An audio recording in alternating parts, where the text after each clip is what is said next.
Hey, what's up, crew? Man, welcome back to another Saturday night live, or excuse me, Sunday night live here with us at First Students. Man, we are glad that you guys have chosen to jump in with us and join us tonight, you and your families.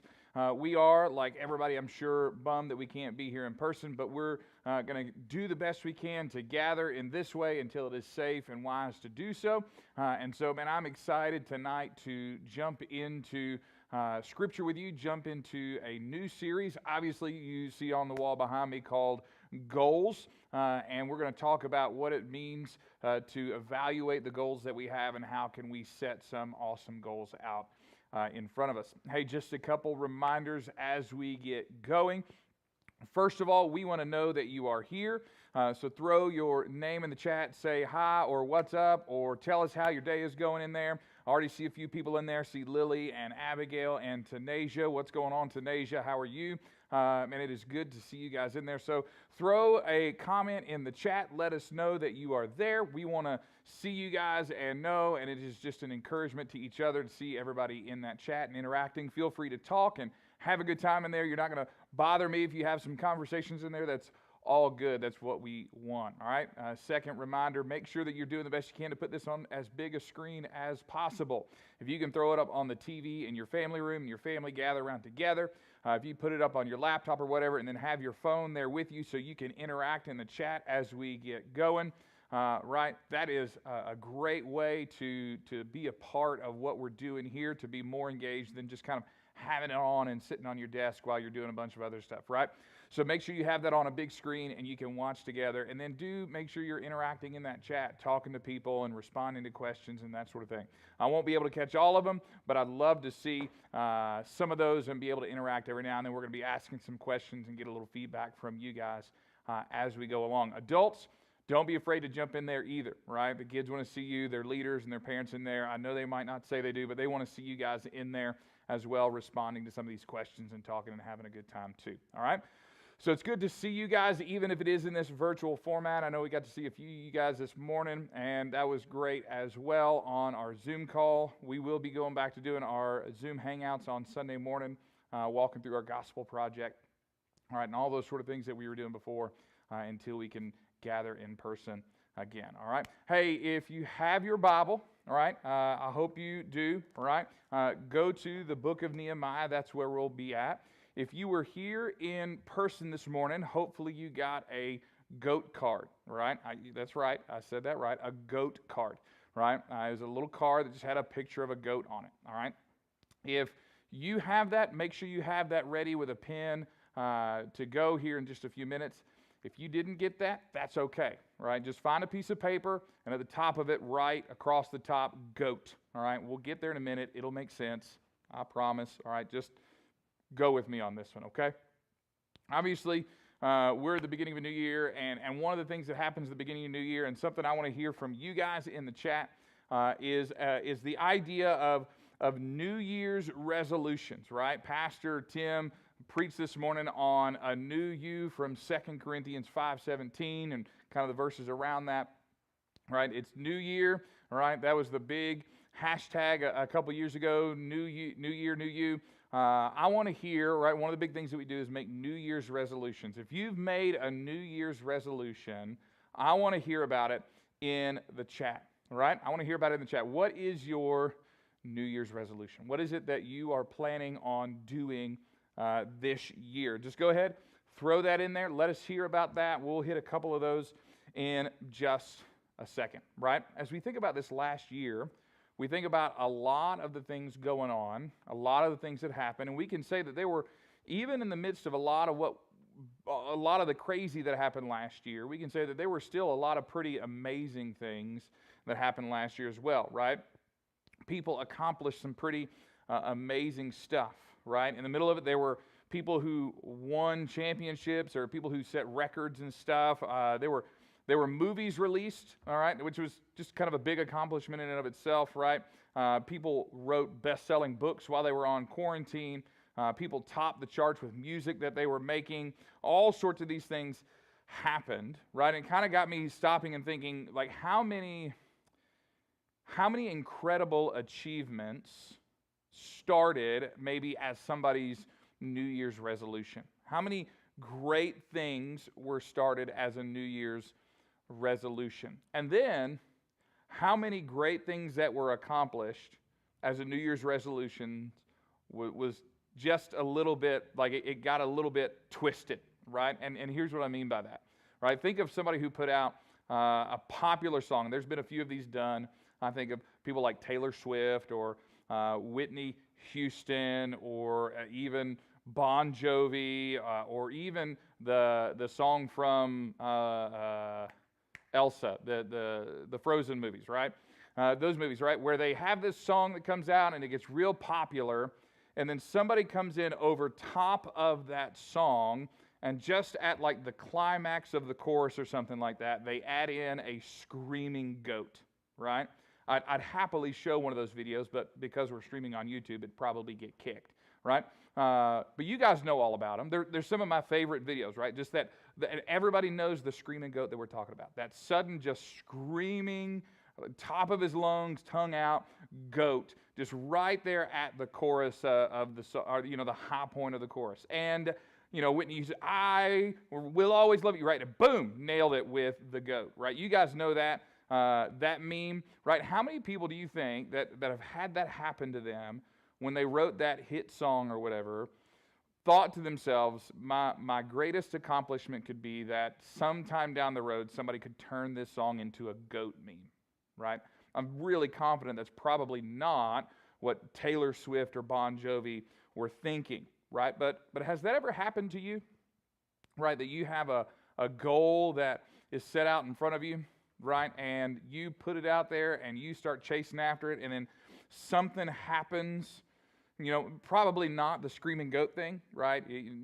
I doubt any of your goals have been turned into screaming goats, but something happens, and maybe you got a little bit lazy, you lost your focus, other responsibilities kind of took over, you just got stuck and weren't sure how to go forward. Something like that happened to derail the goal of yours, and then you just kind of lost it, right?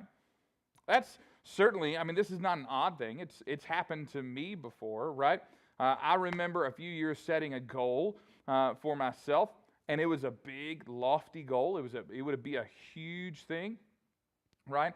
I'd been doing a little bit of running. I've shared about that before, and I ran a marathon, and then I thought to myself, well, what's next? And so I set a goal out there in front of me to run an Ironman race.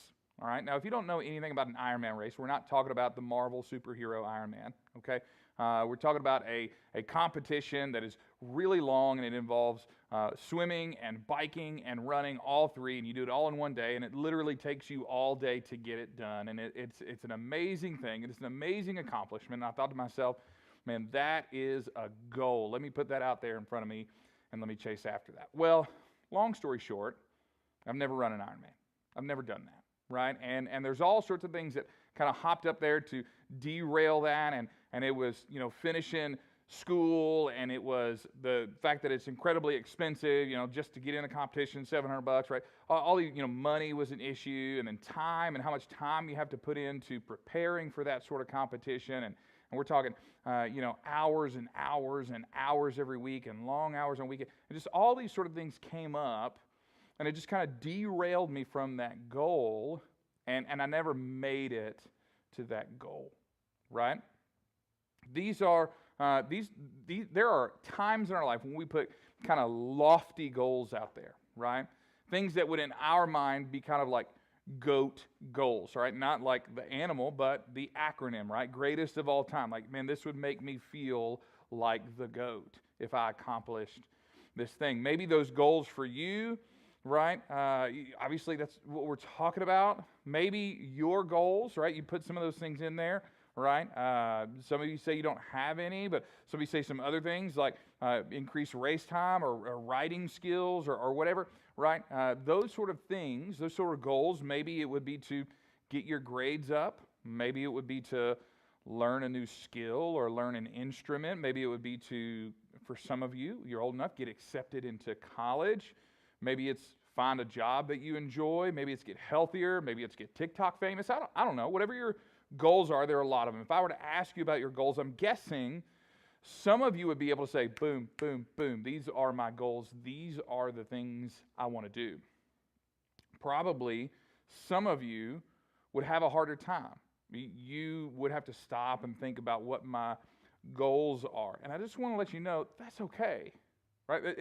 It's okay to look and say, man, I'm just not sure what my goals are. At your age, it's completely normal, middle school and high school, to feel like you might call it struggling to set or achieve goals. And there's a lot of reasons for that, right? And without, kind of not wanting to talk down to you, but let's just be honest about where teenagers are at, where a lot of you guys are probably at, and a lot of you guys might internally agree with these statements. As a teenager, you're just still trying to figure out who you are and what you want to be, right? What you want your life to look like, right? As a teenager, it can be very hard to think down into the future, think something that is further down the road than just today or maybe next week or maybe next month. Looking down the road is difficult sometimes. It's hard as a teenager to stay focused or stay disciplined in accomplishing a goal, right? And there are times where just as a teenager, you don't have a lot of that independence or a lot of that control over things, time, and that sort of stuff that would be helpful in accomplishing those goals. All that's normal, and all of that's good, right? That is a normal part of life, right? But even though, right, as a teenager, it might be difficult to set and achieve some goals, right? I'm convinced that you as a teenager can still set big goals and do things that change the world. And I'm not talking about in the future. I'm talking about right now. I think you can do things, big things, difficult things, hard things, that can change the world around you in really, really big ways. And it all starts with the goals that you set, okay? So if you have your GOAT card, right, or if you have your piece of paper that you've written GOAT across the top of it, pull that out, right? Have that sit in front of you with your pen, right? Turn to the book of Nehemiah chapter 1. All right, that's where we're going to be here in just a second, right? And I want you to take that piece of paper and right there on that goat, right? You see the goat is in white and everything's rounded, or if you just have a piece of paper, just anywhere on there. I want you to write down right now, to the best of your ability, what is your GOAT goal, right? A big, bold, greatest of all-time goal. Maybe your GOAT goal is about something that you want to accomplish, right? I want to achieve this level in my sport, or I want to be able to play this difficult piece of music on my instrument, or I want to be able to say that I accomplished this thing, or whatever, right? So there's an accomplishment you want to run after or chase after, right? Maybe it's about what you want to become, right? I want to become the youngest accordion player to ever play in the Ryman Auditorium. I don't know, right? Something you want to be, right? I want to be a doctor, or I want to be a lawyer, or I want to be a baseball player, or whatever it is, right? Something you want to be. Maybe it's something you want to accomplish. Maybe it's something you want to be. Or maybe it's something you want to contribute to the world, right? I want to be the person that creates a genre of music that nobody's ever heard of before and then changes the landscape of music or whatever, right?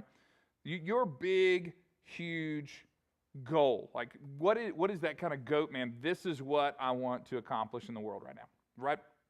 At the end of our time together, we're going to take some time to reflect on that goal, all right? So write that down, even if you have some struggles, but that's okay. Just write that down, do the best you can, and then here in a little bit, we're going to look at that thing and talk about that in light of what we see in the book of Nehemiah, all right? For right now, just write down what you're thinking. Don't over-spiritualize it. Don't try to think, man, I gotta be that person that looks the best. Just write down in your heart the first thing that happened there. What is your big first GOAT goal? Right?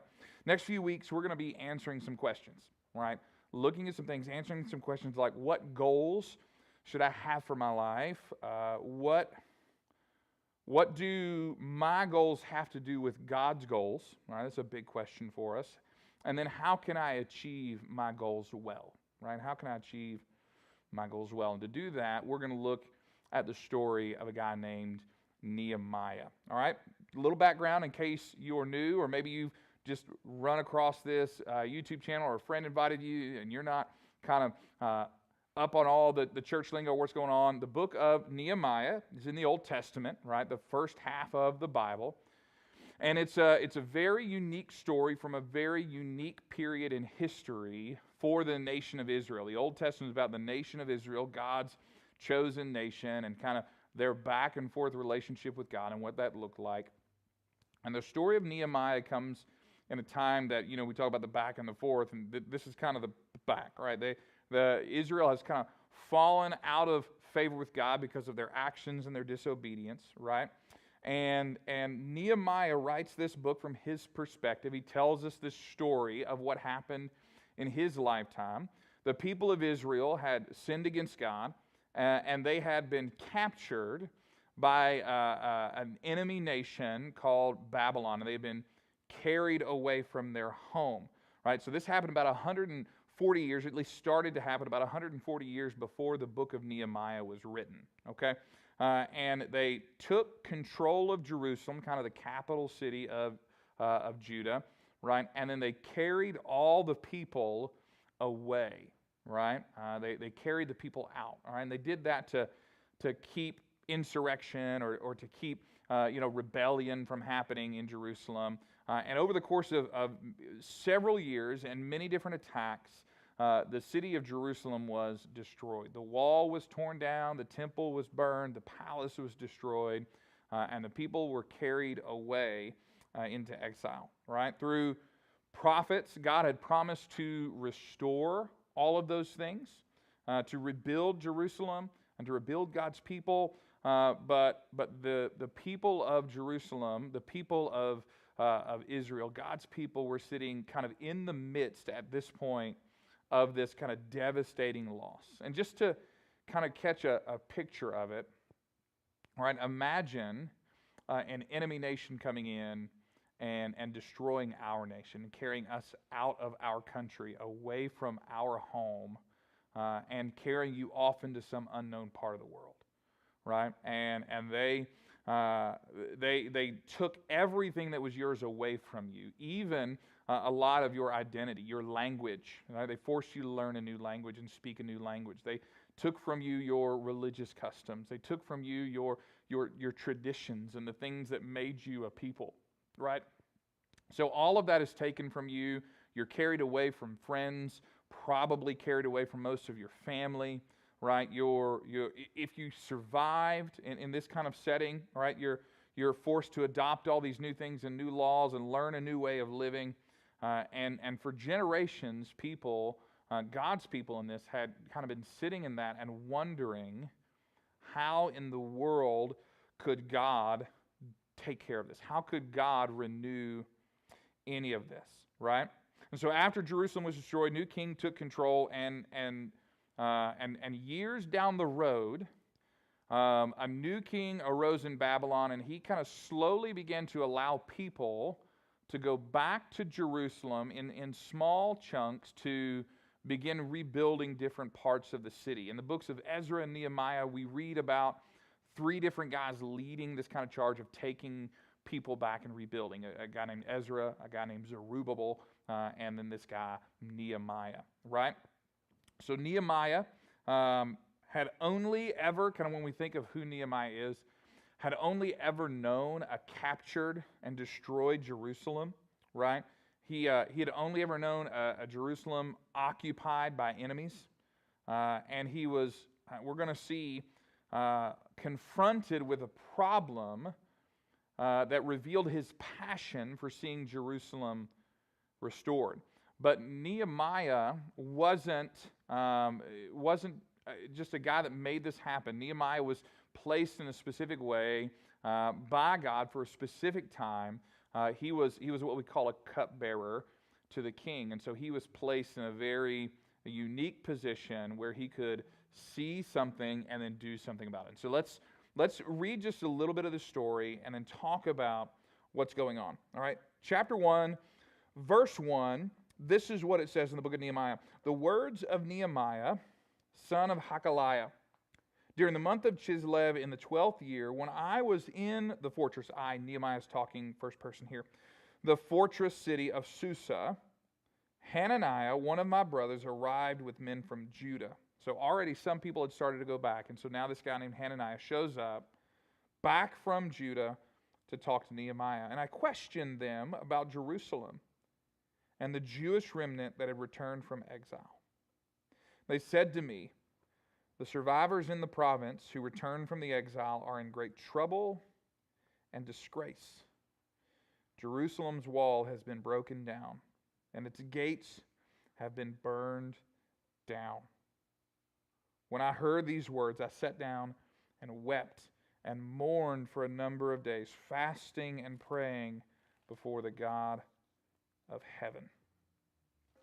So Nehemiah, all right, Nehemiah is in this position. He is serving in the palace of the king of Babylon. And he hears from this brother, he hears from this person who has been to Judah, has been to Jerusalem, and seen what's going on there, that life is not good. Okay, when we talk about that day and age, we talk about what's going on there, and we talk about a wall being destroyed, what we are seeing is a completely vulnerable and helpless population. Bandits and marauders and incoming armies, and basically anybody who wanted to could attack Jerusalem, and because there was no wall, they had no defense against these people. And so the people that were living there were in deep, deep trouble, and because of that, deep despair.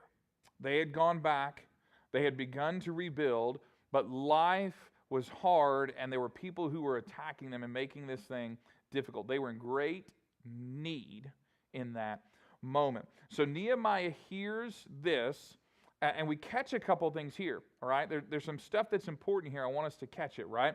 Because this trouble, this difficulty, birthed in Nehemiah a goal, right? Something that he wanted to do that would not just benefit him. There was no, we talked this morning about being selfless and giving and generous, right? This was a completely selfless goal. Nehemiah had it good. He was the cupbearer to the king. He was well taken care of because this was like the one guy that was closest to the king that was making sure he wasn't going to get poisoned or killed by his food, right? That's what the cupbearer did. And so he was really probably living really well in Susa, okay? And instead, he hears about what's going on in Jerusalem, and he says, man, I got to do something about this, right? So Nehemiah has this goal that wells up inside of him that would serve his people and would serve God as well. And so there's some things we want to see about here. So if you have a pen and paper and you're able to write some of these things down, or maybe the back of that goat card, here's some things I want you to write down, okay? Number one, right, Nehemiah's goal began with difficulty, right? Nehemiah's goal began with difficulty. Nehemiah didn't set this goal like so many of us often set goals just because he needed some cool, catchy, inspiring New Year's resolution, okay? He set this goal because he saw a people in need and his heart was broken for those people, right? Verse 4 says that he sat down and he wept. He said, I mourned for days with fasting and praying, right? That is a heartbroken state for sure, right? When Nehemiah identified the problem, right, that needed to be solved, he grieved, he wept, and then he let his broken heart form in him a goal. This wasn't just a fun hobby. This wasn't just some cool thing that he could do to impress some people at a party somewhere. This was for him something that would honor God and serve people. It mattered deeply for Nehemiah, right? Because it was born out of difficulty. All right, so his goal first began with difficulty. Second, his goal began with prayer. It says that Nehemiah sat down and he wept, and then he began fasting and praying. I don't know how many of you guys have ever gone through a fast before or done a fast before. Maybe some of your parents have, and you can kind of ask them about this. But fasting is a thing that we do. It's a spiritual discipline. It's a thing that God calls us to do in times when we want to devote ourselves to Him and hearing from Him and growing in Him in a very specific and powerful way, right? And it involves most often, it involves abstaining from food, all right, a physical need, so that we can dive deeper into and note in ourselves and to God our desire and our understanding that we only need Him. I don't even need food if I have God. And so we fast, or we take food and we lay it aside and we don't eat, so that we can devote ourselves in that time to prayer. And this just kind of denotes a deep need in Nehemiah. This is not something normal, right? He is devoting a huge chunk of his life, a huge chunk of his willpower, his heart, his mind, his discipline. It's hard not to eat, right? I ate lunch and I'm still hungry right now, right?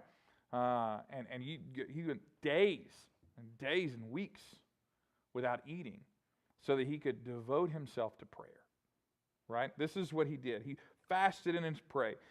So what is he saying? There is something wrong, and I know that I can't do anything about it on my own.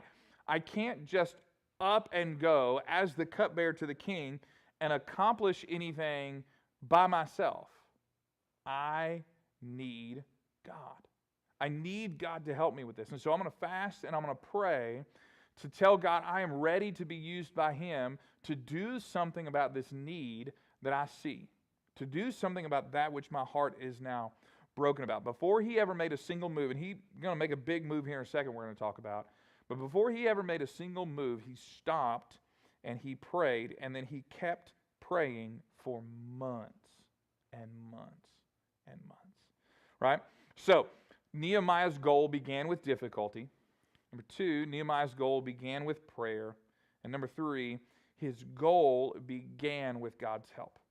All right? So Nehemiah stood up from his prayer and his fasting, determined to attempt a series of impossible tasks. Okay? He was going to do something so big. And let me just kind of sum up what we're about to see. It's a beautiful prayer. If you read the rest of Nehemiah chapter 1, you see a beautiful prayer, right? Kind of ends that chapter saying, I was the cupbearer to the king, right?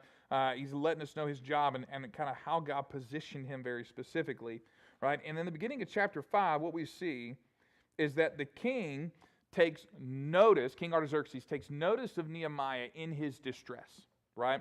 Now, if you're the cupbearer to the king and the king sees you not looking so good, he's going to take notice because he just took a drink of your cup and he just ate some of your food to make sure that you weren't poisoned. So if he's not looking very good, that doesn't spell something great for him. So he sees Nehemiah, he notices, and so Nehemiah takes his chance. He prays again, kind of quietly internally, and he takes a chance and he tells Artaxerxes what's going on. He tells Artaxerxes about the situation of his people in Jerusalem. And he begs that he could go and help take his people and lead them in rebuilding the wall just so that they would be safe and secure in their home. Right? And what happens is a total God thing. Because Artaxerxes doesn't just say, yeah, you go ahead and do that. He pays for the whole thing. And he says, you go and you care for your people. There's this big God moment where God cares for Nehemiah and helps Nehemiah work out the accomplishing of his goals. Something Nehemiah couldn't do on his own. God does it for him. And it speaks to us about our goals and what we see. All right? And so here's kind of our big picture, right? All this, right? He began with difficulty. He began with prayer, right? He began with God's help, right? What does all this tell us, right? That big difficulties, here's our big idea, big difficulties can inspire God-sized goals. God-sized goals. Too often, our goals they're our size goals, right? They're Jacob-sized goals. But God calls us to a life lived in God-sized goals. So why are we talking about Nehemiah? This guy lived 2,500 years ago, right? What do the walls, right? What do the walls of Nehemiah have anything to do with us today? Guys, there's so much to say about wisdom and setting goals and how to accomplish those things and leadership that's wrapped up in that. Countless books and articles and commentaries have all been written on the book of Nehemiah and what his story can teach us about these things and how to cast and carry out a vision and all this sort of stuff. Over the next few weeks, we're going to look at this story and see what we can learn from Nehemiah about setting and achieving goals, but not just any goals, God-sized goals. Goals that matter for the kingdom of God, right? So take out that goat card that you wrote on, all right? Take out the goat card or the piece of paper or whatever you were using and look at that for a second, all right? And I'm going to ask you a couple questions here, right? As you look at that piece of paper, as you look at that goal that you wrote down, right?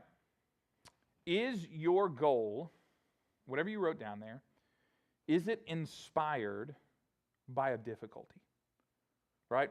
Is there something that you've looked around the world you're in, something in your community, something in your school, something just in the world you're seeing that is clearly a problem that you're heartbroken over?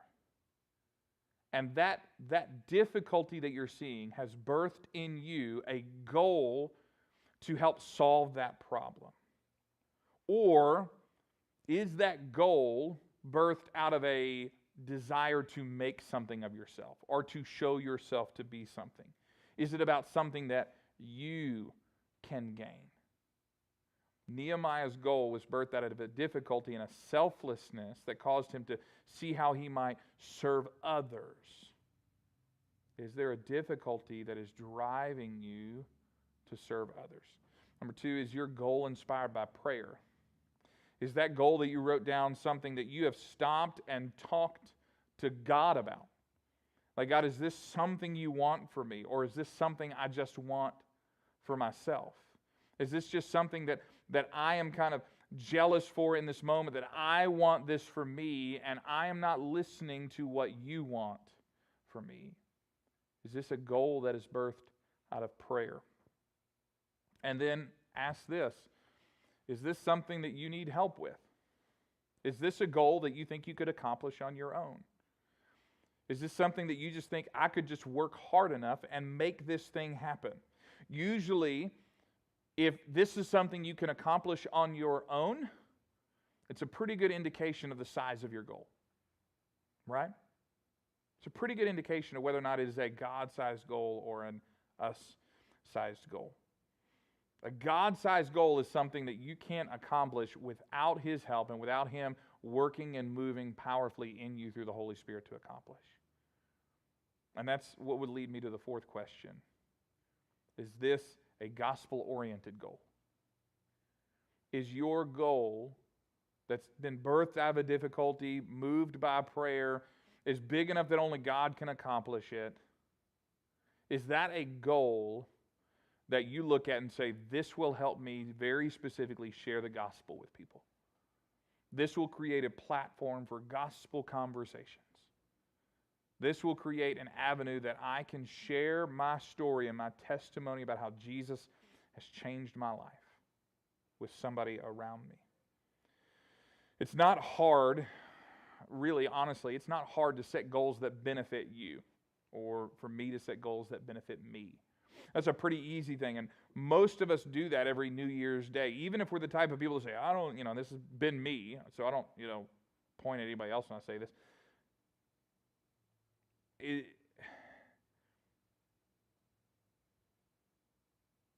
we set goals and we say, man, even if we're people that say, I don't set New Year's resolutions or anything like that, right? We still do that. We still have moments where we set things even in our own mind. But a lot of times when we set goals for ourselves, if they're us-sized goals or they don't line up with these questions here, a lot of times it's like running on a treadmill, right? When I was preparing for all those races and stuff like that, there were times I had a treadmill in the basement, right? And there was something I learned about running on a treadmill. It's a lot easier than running on the road, right? It's a lot easier than getting out the front door and taking off down the road, right? Now, there were times it was raining or whatever, and I would just run inside, and that's fine or whatever. But here's what I found out. I could run a lot further and felt like I was running a lot faster on a treadmill. The problem was I never got anywhere. I would step onto the treadmill in one spot. I would run my 3 or 4 miles or whatever it was, and then I would step off the treadmill and be in exactly the same spot. I never got anywhere. I never went anywhere. You can log tons of miles and feel so good. And I'm not saying they're not beneficial exercise, whatever. I'm just saying, go with me on this, right? No matter how fast you run, no matter how far you go, if you're running on a treadmill, you're in the same spot. Our us-sized goals are treadmills. They don't really get us anywhere. We're the only ones who benefit from those things, and it doesn't accomplish anything. So maybe we look at that goat card and we say, man, this is not a God-sized goal. This is not a goal birthed out of difficulty. This is not a goal that I have prayed over. This is not a goal that only can be accomplished with God's help. And this is not a goal that's going to further the kingdom of God or give me an opportunity to share the gospel with anybody. Which means we need to stop and evaluate that goal and set new ones. Set a new goal for ourselves, right? So how do we learn from Nehemiah? Well, we pray. First of all, we start with prayer. And we ask God to lay on our hearts an area of difficulty. Now, that doesn't mean we go and make difficulty for ourselves, right? You don't need to wait until you see something difficult happen. That's not what I'm saying, right? But there is always, guys, we don't have to go much further than the evening news to see that there are difficulties in our world. That there are hard things in our world that people are dealing with all around us. Maybe you've experienced something difficult. Bullying or loss or discrimination or family difficulties or divorce or hurt or emotional pain or health crises, right? You've been through some of those things maybe, right? And you probably see somebody else around you going through those things as well. So how can you help? Where is there in those things a God-sized goal that you could do something about? Maybe you would say you haven't experienced much difficulty, but you do see plenty of problems in the world around you, right? People are hurting and struggling and in pain everywhere. Maybe that is where your God-sized goal will lead you, right? By focusing on the needs of others and not the experiences of yourself.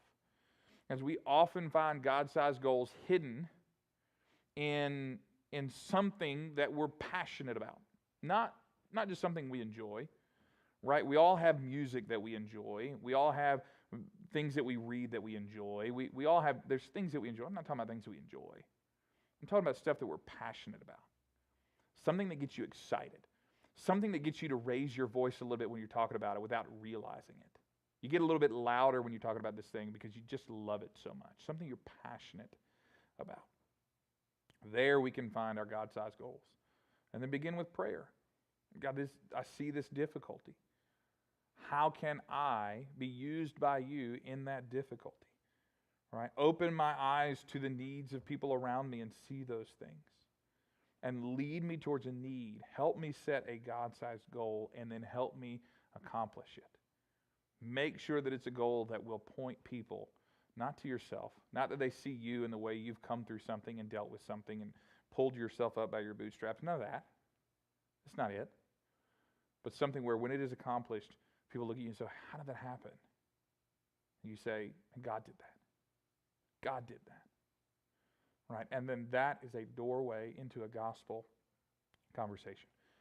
Maybe as we've done all this, you've already had in your heart and your mind a God-sized goal come up. That's great. Write it down. Go in and look at your goal and say, man, this is a me-sized goal. I need a God-sized goal, right? Write down your new goal. Maybe you haven't come up with a new goal, and this is a difficult thing. I get it. But maybe this week you take some time to say, man, God, I really need you to reveal in me a God-sized goal. A goal for my life that I can use to reach out and serve other people and serve you and make your gospel known in the world around me. What will you write down this week? Man, there's no greater goal than serving God and making much of His kingdom. And we can do that together. As we make God-sized goals, as we devote ourselves to prayer and look around the world to see the difficulties, allow our hearts to be broken by God in those, and then go with the gospel that mends broken hearts into the world. Would you pray with me? God, we thank you for the story of Nehemiah and the truth that big difficulties in our lives can inspire God-sized goals that when we put them out in front of us and chase after them and you help us accomplish them, they can make much of your kingdom and show people the gospel that can save. God, we can be a part of that. You call us to be a part of that. God, I thank you for these students, and I thank you for their time in giving themselves to step away from everything else and just listen to your word and hear that. God, I pray that you are working in them. God, giving them things that are breaking their heart over difficulties in the world. God, that they are turning to you in prayer about. God, that they are giving themselves to the reading of your word, looking for those God-sized, only you can accomplish them goals, and then giving themselves to those goals. God, I pray for each of these students that you would give them strength and perseverance as they go throughout this week. And we love you, and we thank you, and it's in your Son's name we pray. Amen. Hey guys, my hope is that you will keep tuning in each and every week as we are either virtual or here in person, one or the other. We will continue to live stream even when we begin gathering in person. We will continue to live stream our Sunday nights. We have that capability now. We got everything set up so that we can do that here in the CLC, and so we're excited about that. As well, my hope is that if you have one of the daily discipleship guides that you are continuing to walk through that, make sure that you check out which week we are on. All right, we started a new unit. All right, we're in session 1 of that next unit, right, looking at Acts chapter 4 through 5:11, right, and so that's the passage, and you would start the 5 days of devotions tomorrow with the first day. I hope you're still doing that, digging into that, and finding time to dig in the Word, right? We know we have the back and forth about New Year's resolutions, but there's no time like the present to start digging into a daily time in the Word. If you need somebody to hold you accountable to that, I'd love to help you with that. Just shoot me a message. Let me know what's going on, and I would love to help you find a reading plan that's right for you, as well as hold you accountable to those things. Until we see you guys again, have a great week. We look forward to seeing you when we see you. Until then, we love you guys, and we will see you soon.